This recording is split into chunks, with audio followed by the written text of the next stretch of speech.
Okay, it's been a few weeks since the last time I read one of these chilling bedtime stories for you, and I can only chalk it up to getting busy with my day job and writing, and plus it was 4th of July weekend. But without further ado, here's a chilling tale to cool you off on this balmy summer night. So here's chapter 5 of, I should say 5 and 6 of the house on Smithen Street. And mind you, because it took me so darn long to get back to you folks reading these, I figured I'd read 2 chapters, plus one of them is very short. So without further ado, she braced herself for a reaction from Montague the next day, expecting it would come about sometime in the evening. It seemed he had decided to let her twist in the wind of wonder and worry till the next morning. As she was sweeping the hallway above, one of the footmen approached her, beckoning her to follow him. They entered the study, where Montague sat behind his desk writing something in a ledger. His secretary, a young man with large eyes made larger by his thick spectacles, at his side. Avril sat at some distance from the desk, her hands busy with her embroidery, her gaze on her work, avoiding Fiona. Montague closed the ledger before him and looked up without looking at his servant. Mrs. Cuneen, has Mrs. Hawker been anything less than diligent in describing your duties to you? No, sir. She's been quite clear as to what I am to do about the house. And what have those duties included? Sir, I've been sweeping upstairs. I've been emptying the chamber pots. What about your duties in the basement? Sir, I'm not to sweep the steps before the locked room, nor am I to enter that room. He caught her gaze with his. And yet I found your footsteps on the floor of that room. Quentin, I told you, I'm the only one who entered that room. Avril spoke up in a rush, her voice keen with desperation. There were 2 sets of smaller footprints, unless you entered and departed the room twice, Montague replied, never once taking his gaze from Fiona's face, though he spoke to his wife. And you have been far too familiar with this mere chambermaid. I should sack her for that reason alone. Fiona opened her mouth to say that she had merely done as her employer's wife had requested, but Avril cut in. I ordered her to come with me. I told her I would give her the sack if she did not comply. Montague looked at Avril, his cold eyes somehow even more icy. They overstepped their place, woman. I will decide what becomes of her place in this household. To Fiona, he said, you have no reason to go into that room. It is my domain, not yours. Consider yourself employed on a probationary basis. Avril spoke up firmly this time. This is my house as well. After that lodge meeting, I had every reason to know what went on in that room, what you can have concealed there. Montague rose, stalking towards Avril's chair. Avril quailed back, keeping her gaze on his face. Fiona gripped her brush, wanting to lunge Montague and bring it down on his hand. He stepped closer to Avril, grabbing her by the collar of her dress and pulling her up to his level. She shrieked softly, shaken by this. Let me go! You meddled in my affairs. Avril looked at Fiona. Fiona met her gaze, raised her head. A moment. To Mrs. Cuneen, he asked, looking to Fiona. Nothing. Please let me go, Avril pleaded. What do you have to say for yourself, Mrs. Bridget Cuneen? Nothing, sir, Fiona said, fighting the impulse to correct this misnaming. Say that with that oh-so-charming brogue, he drawled. Nothing, sir. Very good. He released Avril, who staggered back into her chair. Without another word, he strode from the room, slamming the door behind him. As if the slam had broken the dam inside of her, Avril burst into tears. Dropping her brush, Fiona ran to her employer's side, pulling the smaller woman close. There, have yourself a good cry. You have every good reason to weep with the way that son of a bitch treated you, Fiona said. Avril clung to Fiona. He's been cold when he was angry, but he's never done anything like that. He's a bastard son of the devil with a window onto hell for a trinket. Who can you speak to find out where he got that goddamned thing? His solicitor, Mr. Tillinghast. He manages his affairs in his family's estate. Then we'll go and see him. We? You haven't any part of this, and I drew you into this when I should have left you out. I'm involved in it now, and you need a strong hand behind you. Avril took Fiona's work-roughened hands in both of her small, soft ones. Thank you, Fiona. I'm glad you're here for me. Chapter 6. The following morning, after upstairs had had their breakfast and Adele, the kitchen maid, had sneaked some of the leftovers to Fiona, she put on her Sunday dress to accompany her employer. As she approached the servants' entrance, she encountered Sharky, the kitchen boy, who had mocked her on his way out as well, carrying the kitchen offal bucket to bring to the trash fire pit. Off to London to see the Queen? He asked Fiona mockingly. Fiona fetched her shawl from the servants' cloakroom. Mrs. Montague asked me to accompany her. Don't get accustomed to it. You might be her pet, but that can't last for long, he said. I've seen what happens to pet servants, and it didn't end well. He went out, darting a sneer over his shoulder, and shut the door in her face. Insolent whelp, she muttered. Mrs. Hawker stepped into the entryway. I heard all that, and while he could remember his place, he has a point. Begging your pardon, ma'am, but who does he think he is? He's a pest and a nuisance, but aside from that, he's the byblow of one of Mr. Montague's partners. How he said what he did matters less to than what he conveyed to you. As kindly as Miss Montague has been to you, it isn't wise for you to grow too close to her. You already know that the master is a hard man to serve. I would hate to see you hurt should you be dismissed, Mrs. Hawker said. It would harm Mrs. Montague's gentle heart as well. I'll keep that in mind, ma'am, Fiona replied. Inwardly, she thought, it's a risk I'll take to offer kindness to a lonely woman. The carriage pulled around to the side of the house, Harold already in it, requiring Fiona to climb into it. They drove across town, across the river, to the office of Mr. Lemuel Tillinghast, close by City Hall's gray granite bulk and the castle-like Pollard library beyond it.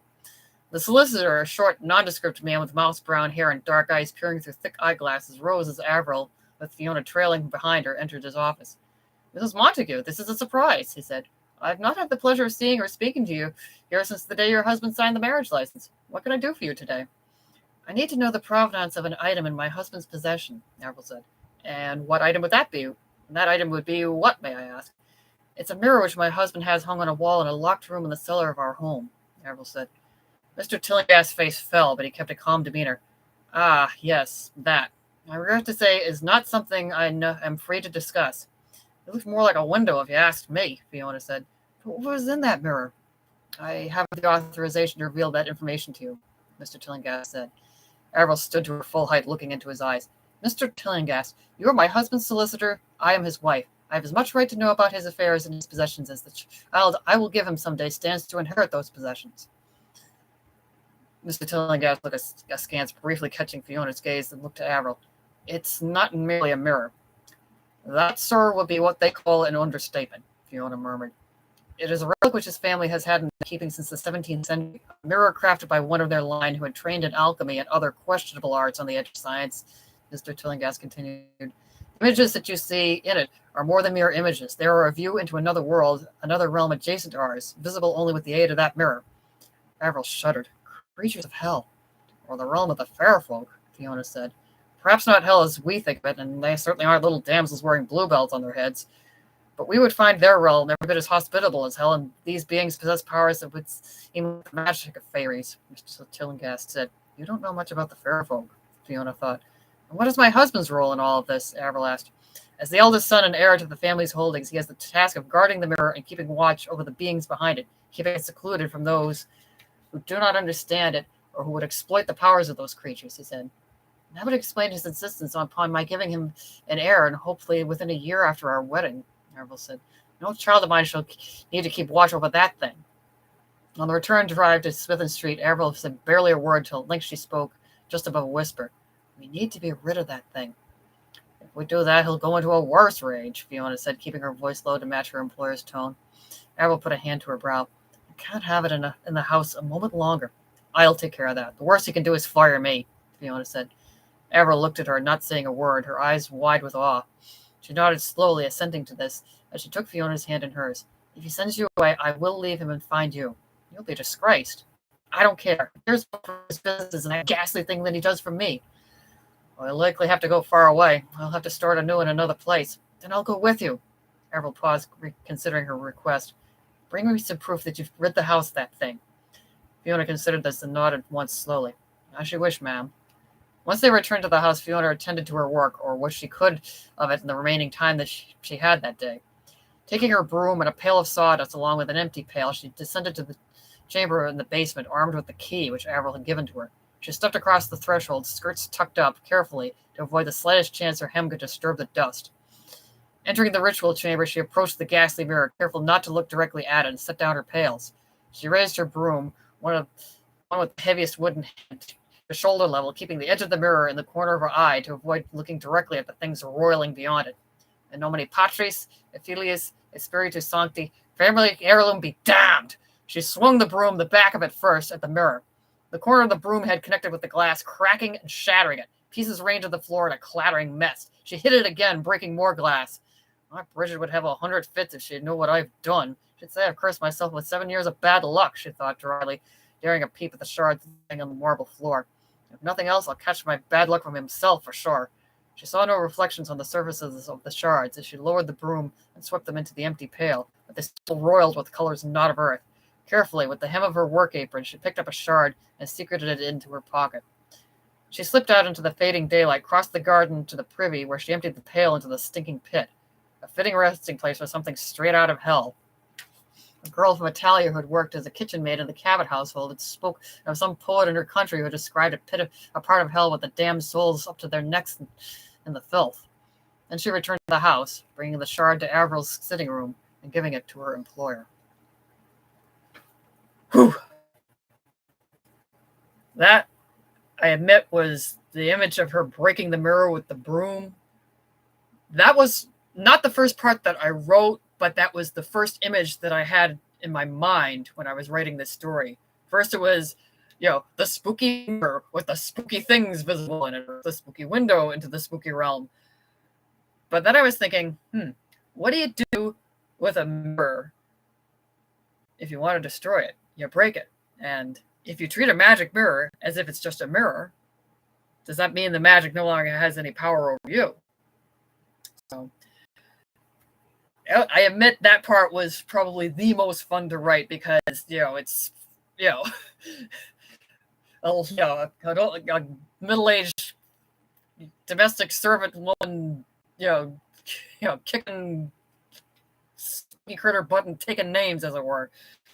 A little bit of almost like fairy tale type action. You think of fairy tales where the king or the queen tells the hero or the heroine, do this magic, this task for me, kill this creature, or, find this magic apple or something like that and bring it to me. So that was kind of in the back of my head when I was writing this, because I get my inspiration and my influences from everything that you can imagine, not just horror and fantasy, but also fairy tales.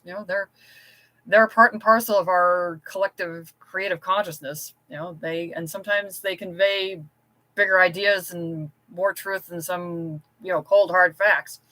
That's why, no matter how sanitized or family friendly they become, they're very primal stories, and they stick with us, and hopefully they'll stay with us for a long time. And hopefully my writings will stay with you a lot for a long time too. So, without further ado, I'm going to say goodnight for now, and you folks keep it spooky and have some spooky dreams.